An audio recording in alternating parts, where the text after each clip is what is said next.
खबरें जो आपको सीधे जोड़ती हैं हमसे, जिनका आपकी जिंदगी पर होता है सीधा असर। खबरों की वही तस्वीर,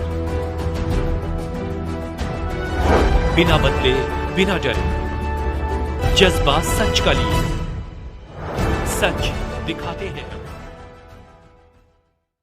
विधानसभा में मोहनसराय ट्रांसपोर्ट नगर का मजबूती से उठाओगी मुद्दा। विधानसभा की संयुक्त कमेटी से जिला प्रशासन की दमनात्मक एवं गैर कानूनी कार्य की जांच हेतु विधानसभा में उठाओगा पूरी ताकत से मुद्दा। रोहनिया बैरवन स्थित पंचायत भवन पर शुक्रवार को मोहनसराय किसान संघर्ष समिति के संयोजक विनय शंकर राय मुन्ना के नेतृत्व में द्वारा किसान संवाद कार्यक्रम का आयोजन किया गया, जिसमें मुख्य अतिथि सिराथू विधायक पल्लवी पटेल ने मोहनसराय ट्रांसपोर्ट नगर योजना से पीड़ित किसानों के साथ जिला प्रशासन के अवैधानिक कृत्यों की व महिला किसानों के साथ पुलिस एवं प्रशासन की बर्बरता की दास्तान सुनकर भावुक हो गई और महिला किसानों को भरोसा दिलाया कि आप लोगों के दमन का हिसाब बिना लिए चुप नहीं बैठूंगी। कमेरा समाज की बहन बेटियों के गिरेबान में हाथ लगाने वालों को सजा मिलकर रहेगी। किसानों ने भूमि अर्जन एवं पुनर्वास कानून 2013 का खुला उल्लंघन एवं माननीय उच्च न्यायालय इलाहाबाद के आदेशों की अवहेलना सहित मुख्यमंत्री के आदेश का खुला उल्लंघन का साक्ष्य का ज्ञापन सिराथू विधायक पल्लवी पटेल को दिया, जिसके देखकर पल्लवी पटेल ने कहा कि उक्त ज्वलंत मुद्दे की जांच विधानसभा की संयुक्त कमेटी द्वारा कराकर कानून की धज्जियां उड़ा रहे जिम्मेदार अधिकारियों पर कठोर कार्यवाही हेतु विधानसभा में मजबूती से मुद्दा उठाओगी। प्रधानमंत्री के संसदीय क्षेत्र में अन्नदाता के वैधानिक अधिकारों का हनन दुर्भाग्यपूर्ण एवं चिंतनीय है। वाराणसी में किसानों की जमीन हड़पने पर अमादा जिला प्रशासन उत्पीड़नात्मक कार्रवाई एवं दमनात्मक कार्रवाई की पराकाष्ठा लाग दिया है। प्रधानमंत्री जी मौन है। सरदार पटेल के वंशजों पर क्रूरता का हिसाब जिला प्रशासन को देना होगा तथा प्रधानमंत्री को भी मौन स्वीकृति भारी पड़ेगी।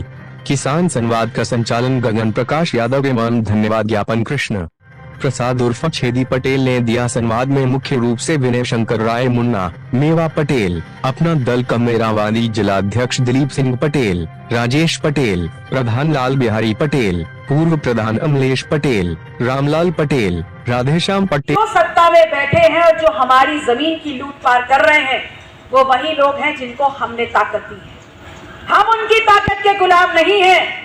जब उनको हमारी जरूरत होती है तो गली गली आते हैं हमसे अपना हमारा वोट मांगने, और जब हमको उनकी जरूरत होती है तो वो दूर दराज तक नजर नहीं आते। और इसका जीता जागता सबूत ये है कि आज हम दुश्वारियों में बैठे हैं, प्रशासन हमारे ऊपर हर प्रकार की ज्यादती कर रहा है, लेकिन जिनको वोट देकर करके ताकत दे करके हमने अपना जनप्रतिनिधि बनाया है, उनके पास वक्त नहीं है हमारी गुहार सुनने का। हम कोई नाजायज मांग नहीं कर रहे, हमारी मांग जायज है। सिर्फ यही तो मांग रहे हैं कि हमारा भविष्य सुरक्षित है, हमारे लड़कों का रोजगार सुरक्षित है, हमारे बच्चों की पढ़ाई दवाई सुरक्षित है, जब हमारी जमीन हमारे हाथों में सुरक्षित है। अगर वो जमीन भी लूट ली जाएगी तो किसान का सम्मान चला जाएगा। आपके बीच में 70-80 दिनों में जो माहौल बनाया गया है, तमाम गाजे बाजे बज रहे हैं, तमाम जगहों पे भंडारे चल रहे हैं। आप लोग के घर में प्रसाद आया, लेकिन आप लोगों के आसपास माहौल ऐसा बनाया गया कि आप लोग उस माहौल में रमे रहो। और क्यों रमे रहो? ताकि उस माहौल के बीच में ये आपकी जमीन छीन ले जाएं, आपका वोट ले जाएं, आपके बच्चों की नौकरियां छीन ले जाएं, आपके बच्चों की शिक्षा और दवाई छीन ले जाएं। ये आपका व्यक्तिगत विषय है कि आप 24 घंटे घंटा बजाओगे, 1 सेकंड 1 घंटा बजाओगे, या जिस दिन ईवीएम की बटन दबानी है आप उस दिन तक उस माहौल में रहोगे। ये आपका विषय है, ये आपकी आस्था है, मेरा इसमें कुछ नहीं कहना है। लेकिन मैं इस माहौल के बीच में आपसे एक सवाल पूछती हूँ कि क्या ये माहौल हमारे जो नौजवान साथी खड़े हैं उनको नौकरी दे जाएंगे? क्या ये माहौल आपकी जमीन की सुरक्षा की गारंटी दे जाएगा? क्या ये माहौल आपके बच्चों की पढ़ाई और दवाई की गारंटी दे जाएगा? क्या ये माहौल इस बात की गारंटी दे जाएगा कि इस देश का सम्मान जो किसान है उसका सम्मान इस देश में बराबर रहेगा? ये परिचय बताएं। विनय शंकर राय, मोहनसराय किसान संघर्ष समिति का मैं मुख्य संरक्षक हूँ। आज किसान संवाद में क्या क्या बातचीत हुई और विधायिका जी ने क्या क्या आश्वासन दिया किसानों को? मोहनसराय ट्रांसपोर्ट नगर के किसानों के जमीन के वैधानिक हक अधिकार पे प्रधानमंत्री के संसदीय क्षेत्र में डाका डाला जा रहा है, जबकि माननीय उच्च न्यायालय इलाहाबाद के द्वारा स्टे लगा हुआ है। माननीय उच्च न्यायालय ने एक आदेश दिया था जिसमें 31 मई 2023 को, जिसमें 7 सप्ताह के अंदर या तो ज़मीन किसानों की लेनी थी या तो छोड़नी थी। ये सरकार को, शासन को निर्णय लेना था।